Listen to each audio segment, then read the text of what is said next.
'Tis the season to be boosted, but with a week to go before Christmas, many could be forgiven for not feeling very festive at all as they queued for jabs across the UK. I think it's extremely important to get people vaccinated, which means that we can have fun in our lives and start life again, which we've been missing so much.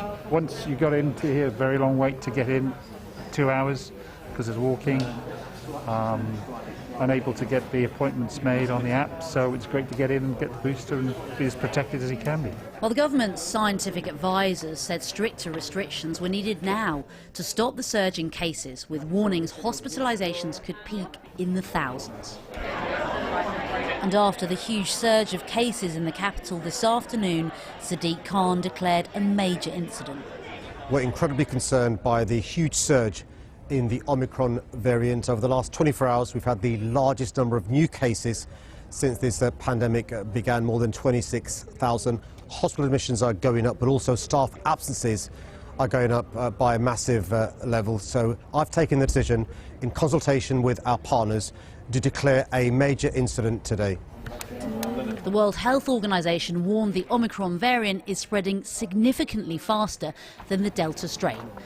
The latest data shows more than 90,000 people tested positive today in the UK, while in the last 7 days there were over 500,000 cases, and the number of people having the booster rose to more than 27 million. So would you like it in the left or right? As the rush to get all adults jabbed before January continues. My mum has medical issues and we want to keep her safe, especially over Christmas, and to be able to gather with our friends and family this Christmas, unlike last Christmas, it's really important. Especially with the Omicron variant, I think it's really important to everyone get boosted, so the spread is less and then people don't get as ill. It is a military effort, with the army called in and more than 40,000 volunteers working to administer millions of vaccines. I have fabulous staff here and we've got wonderful volunteers. You'll have seen some of them in their yellow jackets, and that crowd of people who are working with us, they're just great. And as a result of that, we're able to run the vaccination service alongside our usual services as well. Anti-lockdown protesters in central London this evening as tensions rose outside number 10. Some protesters clashing with police. After tighter restrictions were announced in Wales, Scotland and Northern Ireland, ministers in England are said to be drawing up plans for stricter rules in England, including a ban on meeting indoors. You could also be forgiven for feeling a strong sense of déjà vu. Well, a little earlier I spoke to Lord Victor Adebowale, chairman of the NHS Confederation. I asked him if the effects of Omicron are already being felt by frontline NHS staff. Well, the numbers of the Omicron cases in London are doubling every couple of days, as they are everywhere else. There is, as is expressed, concern about the numbers of staff that are off with the virus. I don't know that he's asking for extra powers, but it clearly underlines the seriousness with which he and other public figures are taking this crisis, and indeed the seriousness with which we should all be taking it. A lot of people are very anxious about the situation, but at the same time, people are worried about levels of new restrictions and how long they may last. What is your view on what should be done now?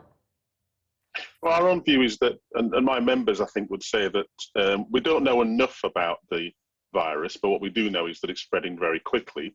We know that 93% occupancy of bed occupancy in our acute beds, in our acute hospitals, is worryingly high.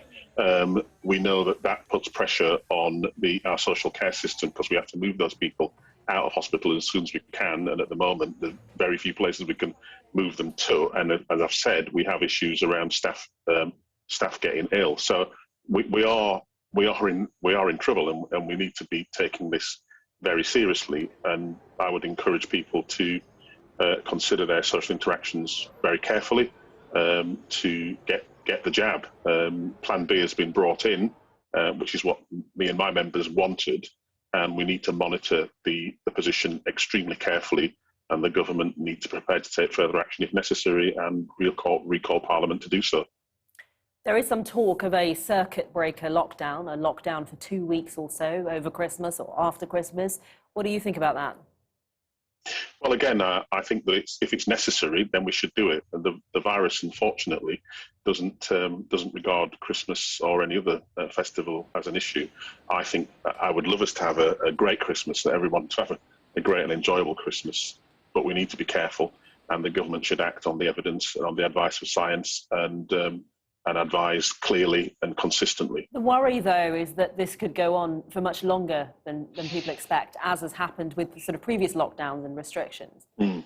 I mean, it's sort of taking its toll 2 years into the pandemic. I mean, how much more can we expect people to take? Is it realistic that we could put people back into a lockdown? Well, we hope we don't have to put people back into lockdown, but I'm not in charge, and sadly neither are you, and neither are our political leaders. The virus is an act of nature. It will do what viruses do. It will spread.